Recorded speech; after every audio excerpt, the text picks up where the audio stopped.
You being you is so freeing for everybody else. But that's the fear we live in, is that somebody is going to not like who I am. You are going to know me. You're going to know my strong points, but that also means you're going to know my weak points, and allowing people to be there for you at your lowest and your darkest. I'm just there to say, it's going to be okay. You're going to make it. And what's deep inside you, in your core that's been planted there, is what's going to come to the surface. So what are you planting? That is the longing we have inside of us. Tell me who God says I am. Welcome to Authentic You, a podcast brought to you by the Women of Jesus Culture. Welcome to Authentic You. And I can say the best Jesus Culture podcast around. People are loving it. It's Becky here, and Oh, I'm CJ. people know now. We don't have our South African friend with us today. No, she's not into bantering with us today. She wasn't feeling it, and that's how real we are. Oh, yeah. Erica wasn't feeling it, so she's not here. No. And that's okay. Not to rat her out, but she's in the room, just refusing to talk into a microphone right now.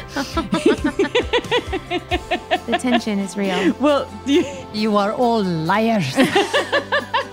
well, because we did. What did you say, Erica, about the people are saying, we did a survey and people are like, we need more authentic you. Mm-hmm. And so we did have a group text going around like, hey, how authentic can we be? What should the next one be called, Erica? How to not be stressed about people who demand podcasts. Oh yeah, how to say no in the face of great demand. No, it really is. We've been having this podcast survey go out, and just every single one of them, people love authentic you, male and female. It's so encouraging to us, really, because Totally. we started this just kind of not knowing, what it would be like. If anybody could see what it takes to just get the initial words out, and then we flow. We're good Yeah. talking once it starts, but the initial flow, they would giggle that we have a podcast. Because I look at people that do podcasts, I'm like, you've got to be pretty good at this. I bet they're like really great speakers, or like they're just fun to listen to all the time. And I don't necessarily feel that way about myself. Definitely. So I'm like, oh my gosh, people like to hear us. That's exciting. It is. Well, I don't even like to hear myself on the phone to listen to the voicemail. Oh, I'm like, gosh, I that's ask the my worst. husband, do I really sound like that every day? I am sorry for the Yeah. last 20 years. Yeah. You've had It to is. listen to this. Yeah. It is true. We got a really cool testimony in from a listener. I won't read it all because it's really personal, but it was just cool. We want to give a shout out to Joy McKnight. She is in Orlando, Florida, and I love her testimony. She says, I am currently sitting on a mat taking up valuable gym space because I had to let y'all know how much your podcasts are impacting people. So thank you so much, Joy, for sending that in. We read it. You can send stuff into podcast@jesusculture.com. You can hop on Twitter @JCPodcast or Instagram. And we read them. And our producer, Natalie, she gets the surveys and she sends us all the encouraging ones, and she filters out the negative ones. Which and just is helps. good. Yes. We still take the feedback and adjust as needed, but it has been really encouraging how much you ladies are loving authentic you. Even Davina, we can shout out to Davina Eckhart. And you probably don't see this, CJ, because you're terrible at Instagram. Whatever. I'm But the best. She always Instagram stories and @s you and me. And Oh, I do see that, but I don't understand how to respond back to those or what to do with that.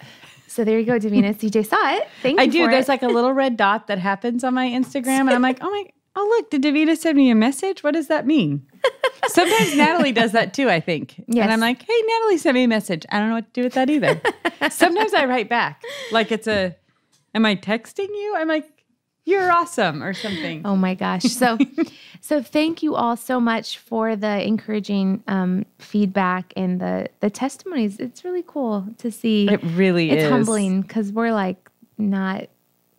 just doing it. And It's super funny to me. I'm like, people really like to listen to this. That's awesome. All right. And men are liking it. So hopefully it's helping you with your women relationships in life or even your own, and you're getting something out of it. We are the better people. Absolutely. So it's good. We're enlightening the world Perfect. with our knowledge. There we go. So the last episode we did last month was When the Ugly Comes Back, which I think we will probably do a part 2, 3, 4 because it got a lot of feedback. Well, 'cause it's apparently y'all true. got ugly out Yeah. there. I didn't even start to share my Don't ugly. we all? So it was really fun. It was a good conversation. But this month we brought back a panel of friends. So we did a kind of like a different seasons of life panel a couple months ago. And this time we invited 3 people, CJ, who you were just kind of personally impacted by their personal stories. So it's 3 women from our community. Yeah, and this one was a little bit heavier of a one because this is real life. And these women have walked through real life. And I so appreciate them sharing their stories and just the depth that they went and the pain and vulnerability, but then to hear the goodness of God in the midst of it and that it's not cheesy, as I would say, God talk, but it's real. Yeah. How he came through. Yeah. And it's not just quotes that we all say to make ourselves sound like we're going to make it through hard things, but really they walked through hard things. Yeah. So this episode, we talk through depression, postpartum depression, walking through a sick child, a kid being sick. And the unknown if they'll make it. Yep. And then also a widow. A young widow. A young widow who lost her husband. And we invited them in and so appreciate their honesty and their authenticity and sharing with us. And there were tears and it was really good. It was a really good conversation. And we were excited to let you guys hear it. I mean, their stuff is pretty serious, but I dropped my oldest child off to college last week. Are you surviving?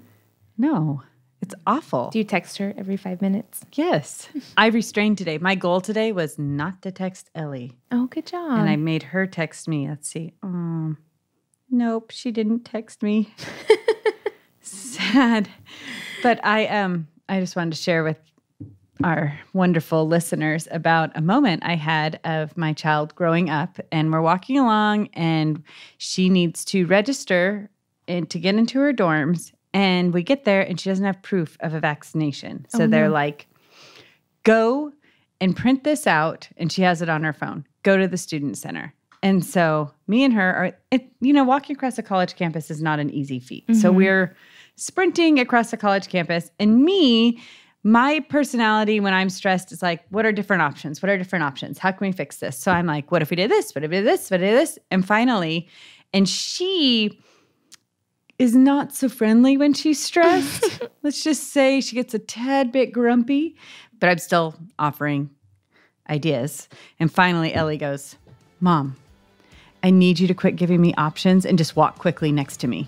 I just need you to be next to me, but I need you to not offer options. Way to go. And I was like, oh, Great communication. well, I can do that. And I just walked quickly next to her the rest of the time. But I thought, my kid's so grown up. She's told me what she needs from me. That's awesome. See, good parent moment. It was. Good job. And then I came home and cried that I was an empty nester. Oh, Not really. You've got 2 I still have 2 kids. more at Your home. poor 2 kids. They're like, what are we, chopped liver, Mom? Yes. No. So CJ is mourning her daughter going off to college, but she's doing well. In the meantime, you guys are really going to enjoy this conversation, so check it out.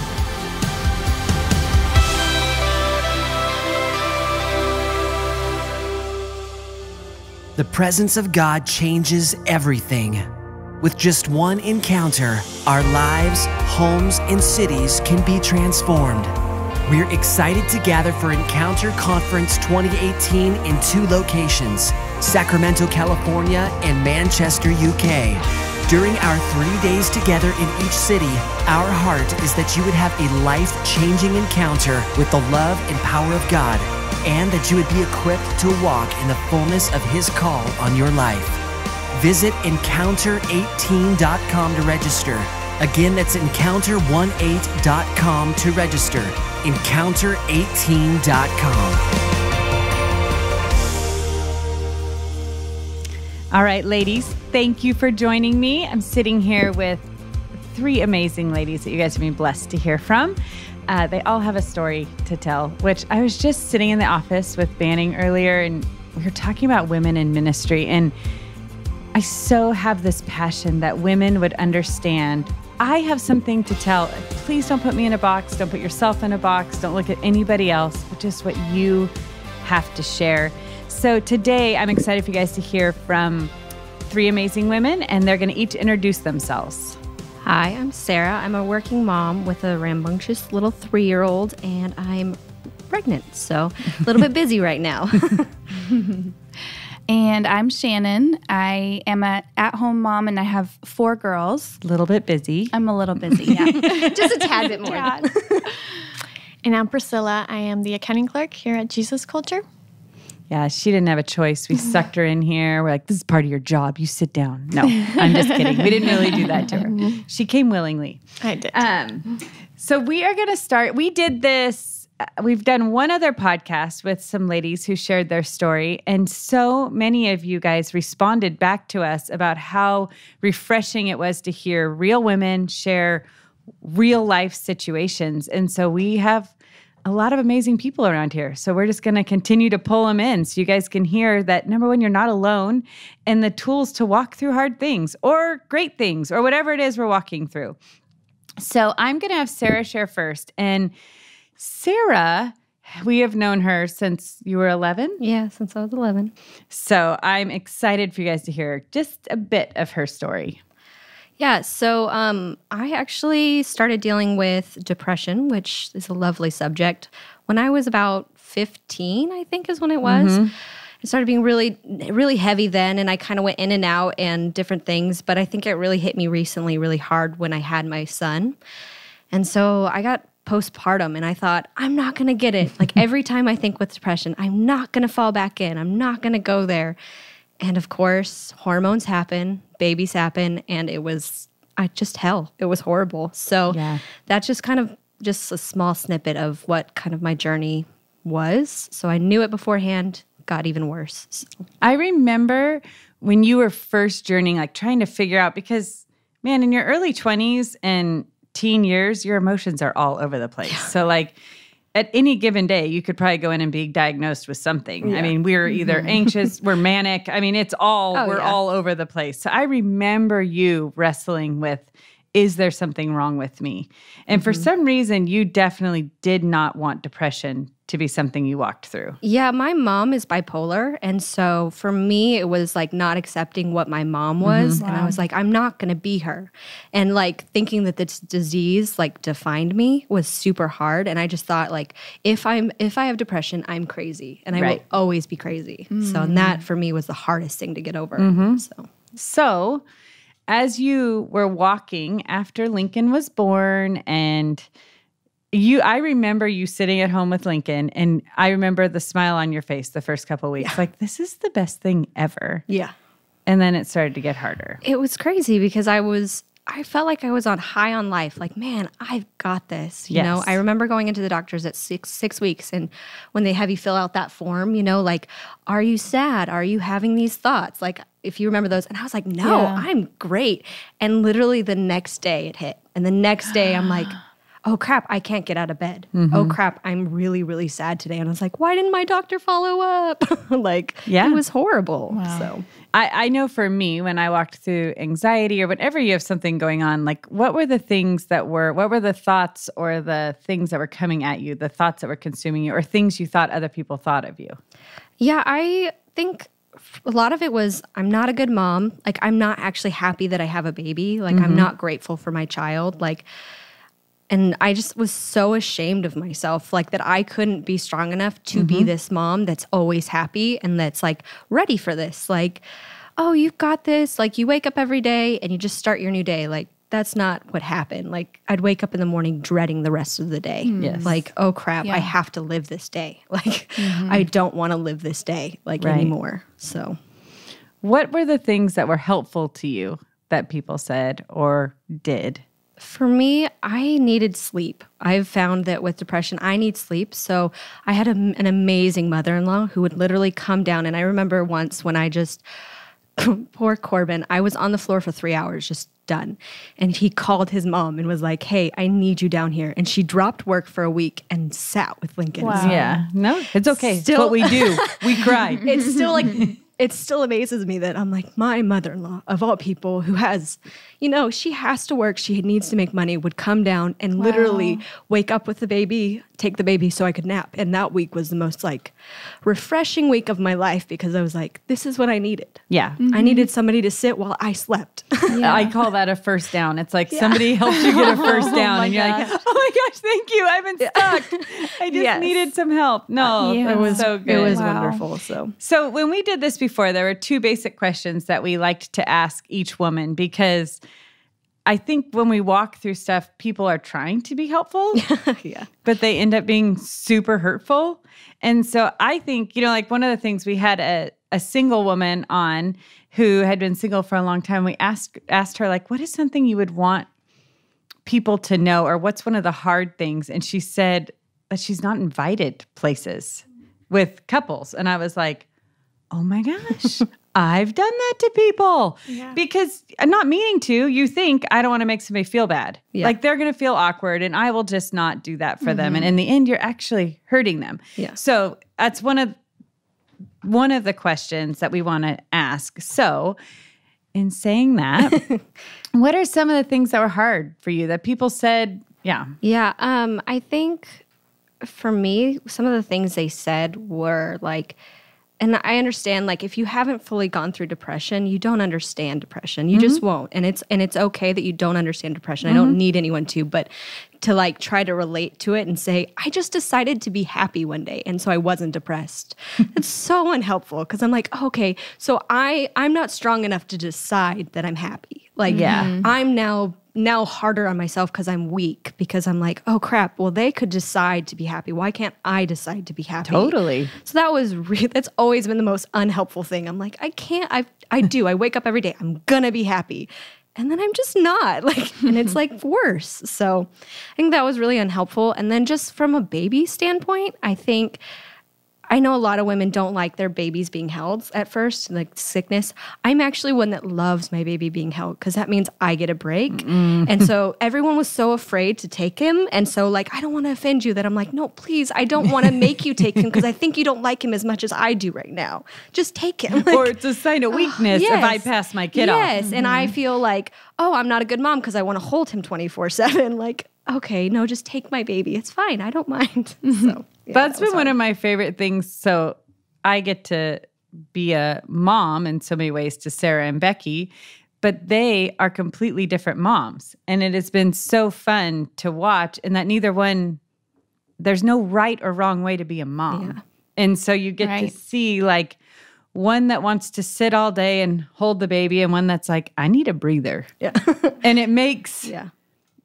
They both have great kids. Their kids are thoroughly loved, but that freedom to be the type of mom you want to be. Yeah. I remember I thought I didn't want to be away from my kid for like 2 seconds. And I had a really good friend who our babies were the same age, and she was like, I need a job. And she went and got a part-time job, and she was like, I am a better mom.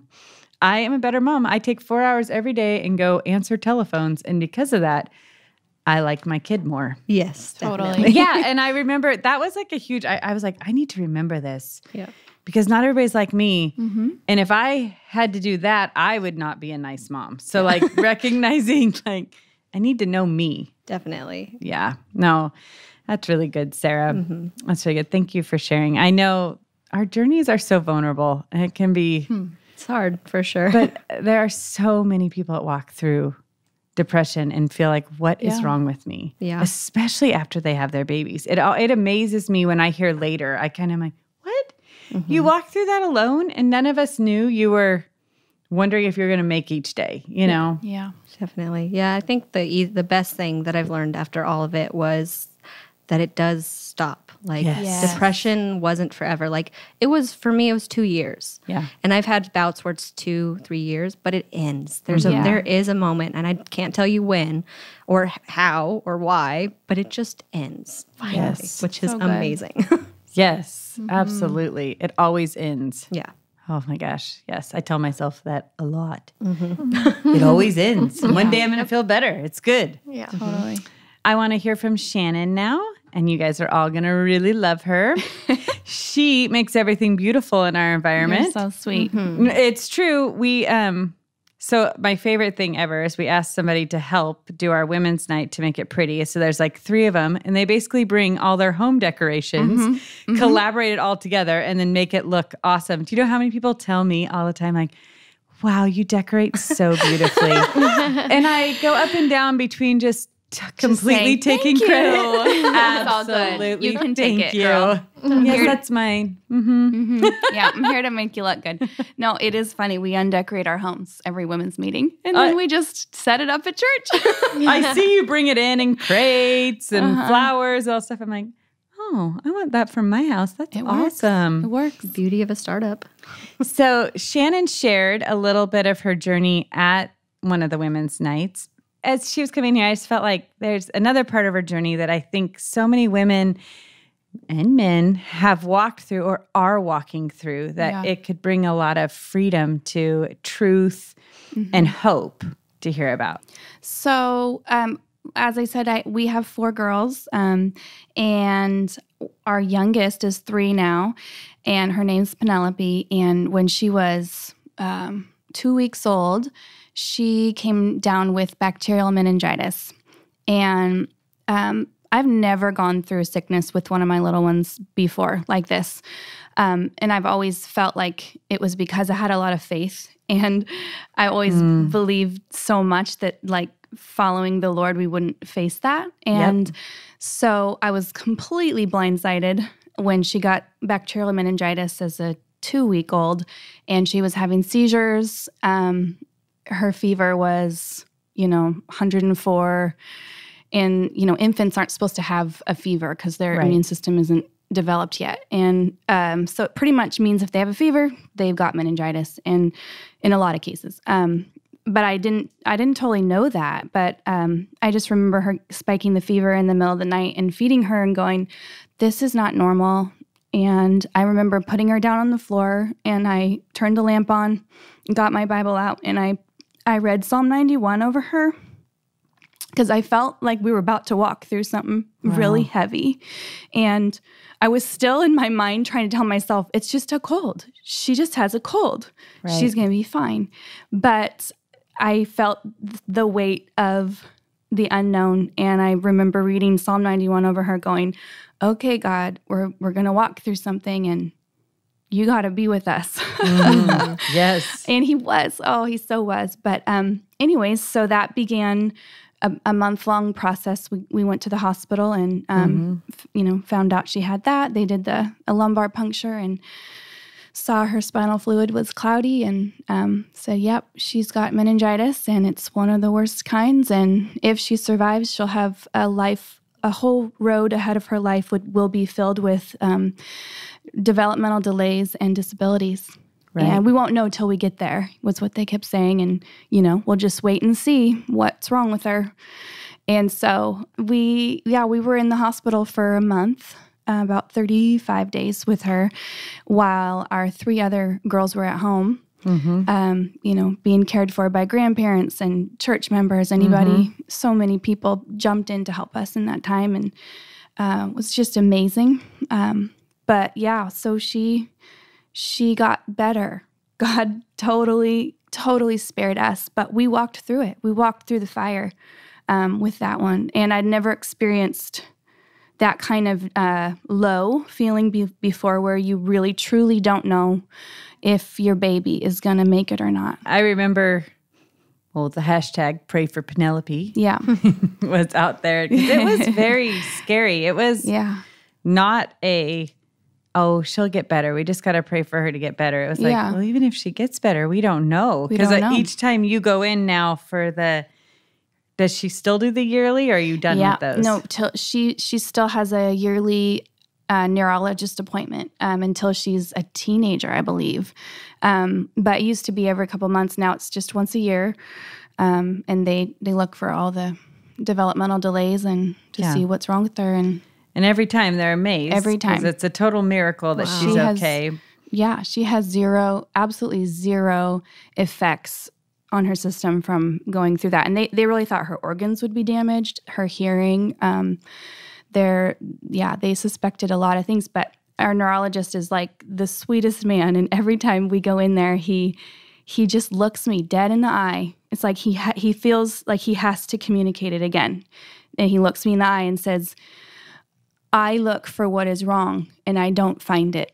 Wow. She is more than normal. And he says he's Indian. He has this thick accent. And he grabs my hand and says, she's not normal. She's more than normal. We don't see this. We don't see this. And I just cry. And then we go home and like celebrate again because it's just a miracle. When she wasn't healed instantly, we were there 35 days, and it was so many moments or roadblocks in that time where they would come back in and they didn't have a good report, or they'd say, you know, she's still having seizures, or her fever hasn't come down, we're not sure why, or, you know, we suspect brain damage, or, you know, we have to do another MRI because the swelling hasn't gone down. Her whole brain is inflamed, and it's not just in her spinal fluid, it's in her blood, and you know, those kind of things.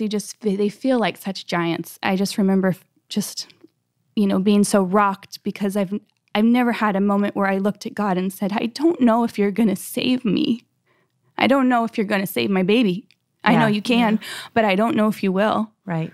And you know, my trust in him has never been so rocked as it was in those days. But I love that I felt like he wasn't afraid of me asking those hard questions. Yeah. And he wasn't run off by my uncertainty. Yeah. And he just, you know, a lot of days he was quiet, but he was there. Mm-hmm. I knew he was there. So I know you guys, I've watched the community that you have is phenomenal. I mean, the people that surround you guys as a family and love your girls, and it's really a beautiful thing. But what were the most helpful things to hear? And what were some of the hardest? Yeah, I've never needed community so much in my life as we did in that time.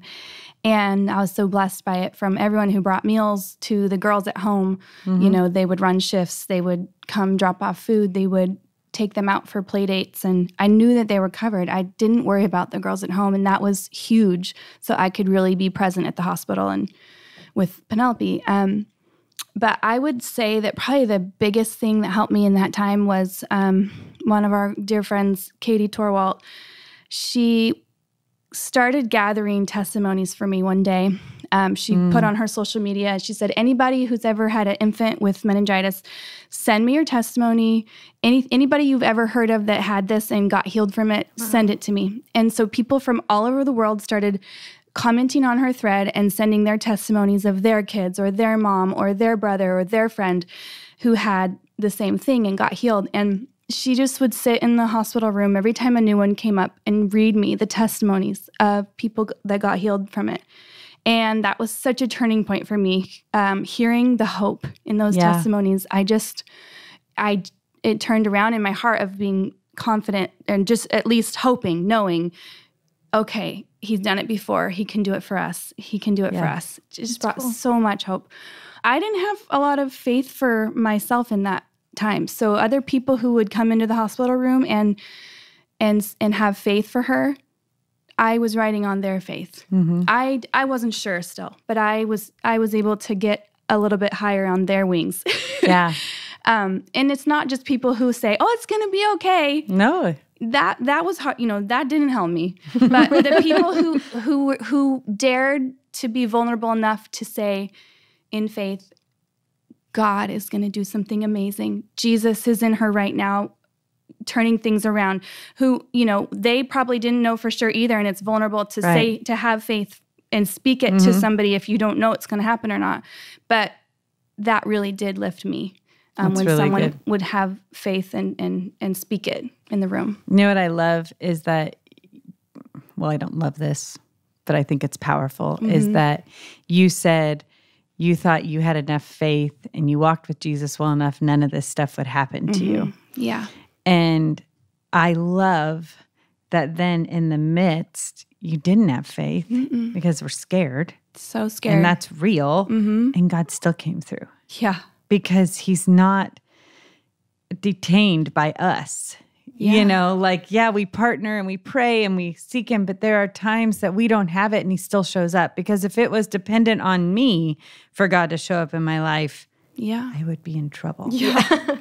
I love definitely feel like that showed me that I didn't have to be the one to fight.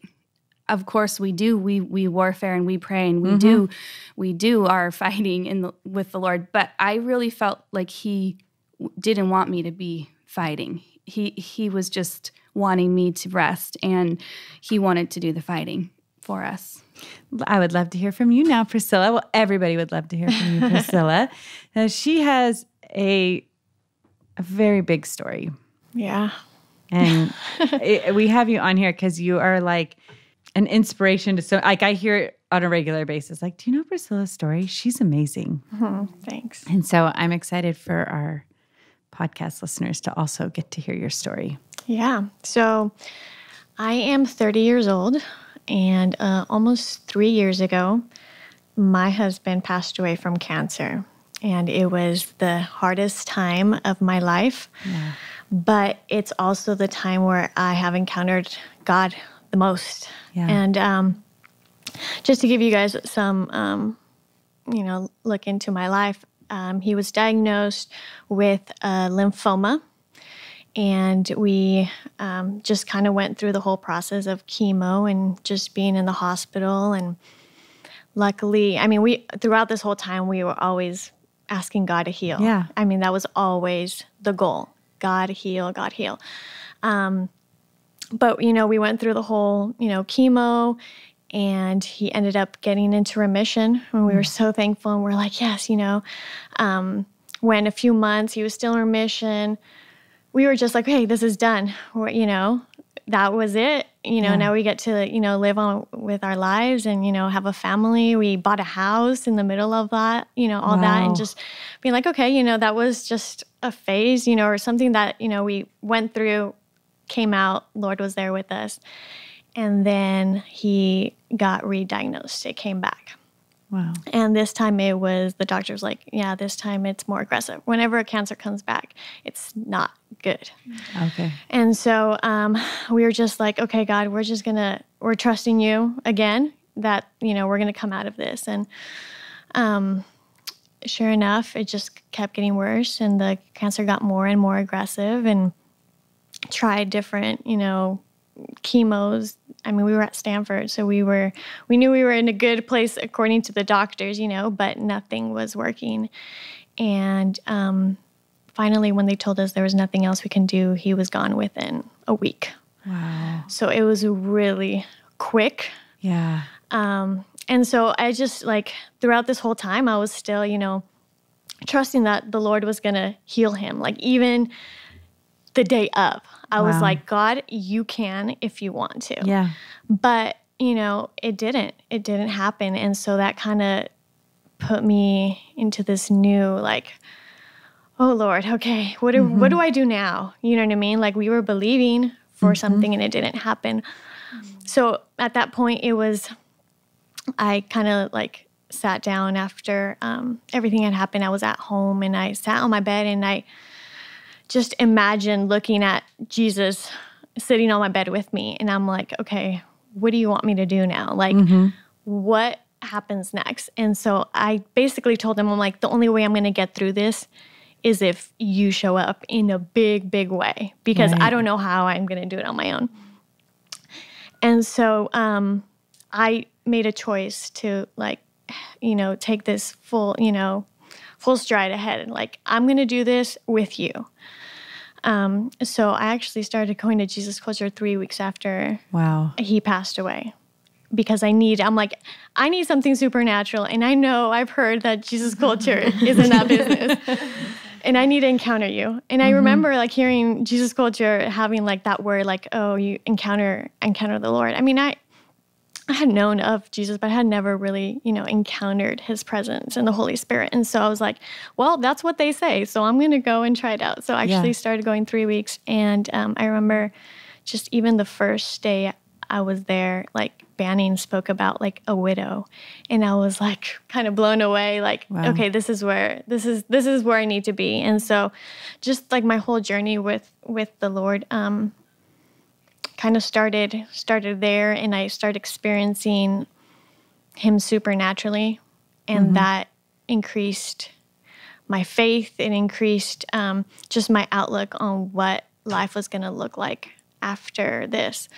It wasn't easy. It's not easy. Yeah. But the way that the Lord kind of embraced me in that time is something that will change me forever. And even though we didn't get what we were asking, he still showed up in a different way. And I know that what I've been through, I can help others now.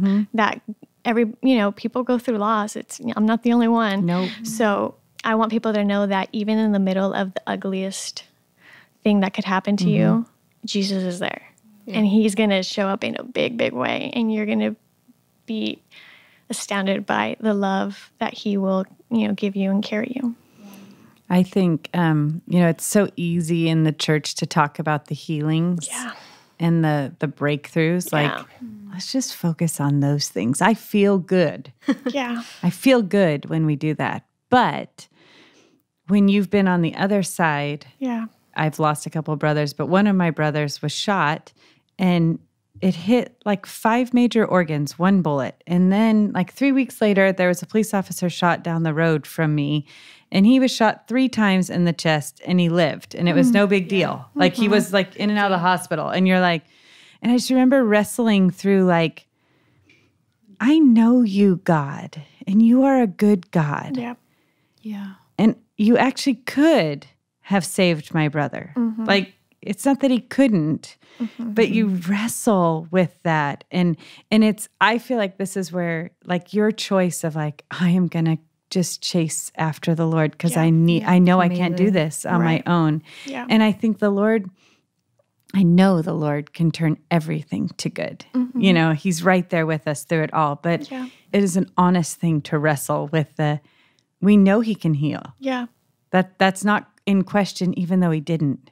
And it's so hard to wrestle through that. But to be able to sit and say, I sat in my pain and he showed up. Yeah. I think is so powerful. Yeah. You can sit here as a young woman. I mean, as a young woman at 27, to encounter that, like the strength you carry. Because me at 27, it would have looked a little bit different. I look at the grace of the Lord on each one of our lives. Because you look back, I remember one of my friends had lost her dad. And at the time, the thought of losing my dad, it was like the worst thought in the world. I was like, what? And she looked at me and she goes, CJ, like, we all walk through our hard things. And when you're looking from the outside, it looks like I would never survive that. Yeah. But when you're in the midst of it, the way God comes through, and it's hard to even explain, like, oh, wait, I wasn't alone. Yeah. Yeah. I know it looked bad, but I was okay. It's almost like a supernatural, like, strength. Like, I can't even explain it. Like, exactly. Like, if I would have been on the outside and saying, look, I could have never, 3 years ago, I would have been like, no, I can never go through that.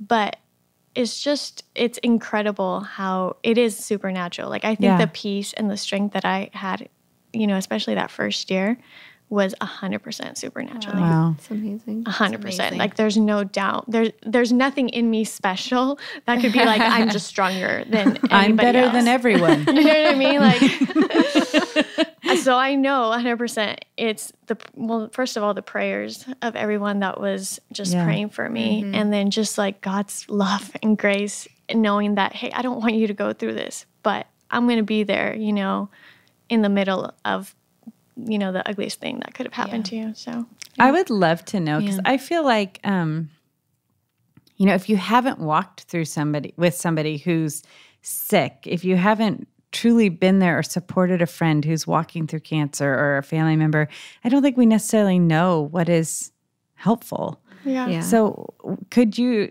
share with us maybe some of the things that people said that were encouraging or did that were like, that gave me life?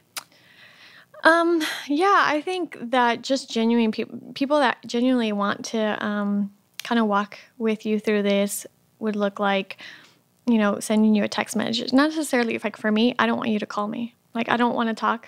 Okay. You know what I mean? Yeah. Like, to me, it's like, I don't want to talk.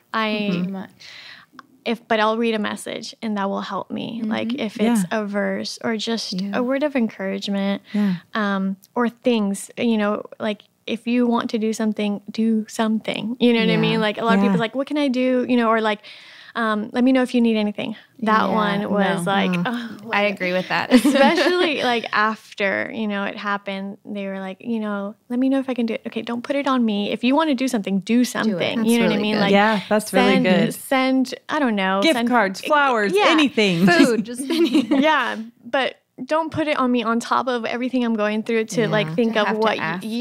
So I think that's That's really good. That was helpful. If you want to be there, then make an effort to either buy a message or do something for that person, lets them know that you're there. Well, ladies, thank you so much. This was so good. This was a lot of real stuff. I think, I know growing up, I felt like a loner because I didn't know many people who had experienced loss. And so when you feel kind of dramatic, or I don't know, like I have a deep pain that nobody else knows about or understands. So just don't talk about it, because if you did ever bring up that you lost somebody, people's reactions are like, oh my gosh. And you're like, oh my gosh, I shouldn't be okay. Thank you for that. But I hope that you out there that are listening can hear some freedom, and that you're not alone, and that there's hope and there's peace out there. And there's a whole lot of people that will sit around and want to do life together and walk together.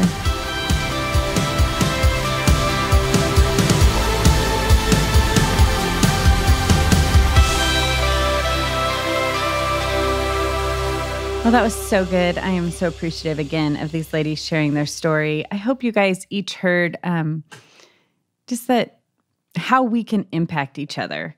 And, we were processing a little bit what it looks like to, we can feel a little limited by hearing like, oh my gosh, that was hard. Well, that's everything that she just listed off, I say to people. Right. So then you feel a little bit nervous, like, I don't want to talk to anybody who's ever lost anyone. And I'll say the wrong thing. I can't also talk to anybody who has a sick kid because I don't know what to say to anybody. But all I hope we hear from this is an awareness of like, oh, I need to be aware that other people have walked through hard times. And I can even pull somebody aside and say, hey, I'm asking what you need, but because I don't know. Yeah. And I don't mean to be insensitive, but just being real with people, and I think people don't say, hey, that's hard for me. People don't say, hey, don't tell me to choose happy because they don't want to hurt your feelings. But really, that's what we all need to know, because otherwise we're going to keep saying hurtful things to each other. And not helping. Right. Yeah. In our efforts to help, we're not helping. Of what not to do. It's, hey, let's be aware. Let's see each other. Let's recognize that it doesn't help Shannon when her baby's in the hospital. We just come along and cheerlead her and say, it's going to be fine. Yay. But she actually needs heartfelt, somebody who can truly sit there and say, in faith, I'm believing for you. And not be flippant. Yep. Absolutely. I think the greatest takeaway that when we have these conversations is that it's okay to ask. Yes. What can I say? What do you need? What would help?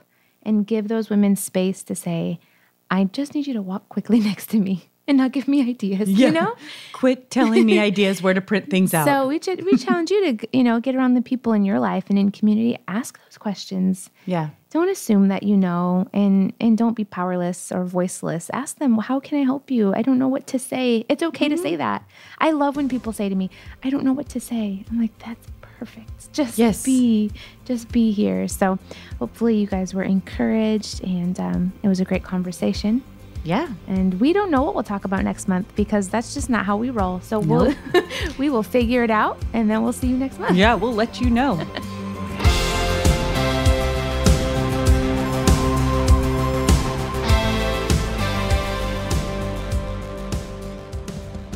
I wrote this song, Love Has a Name, with Ricky and Rand Jackson.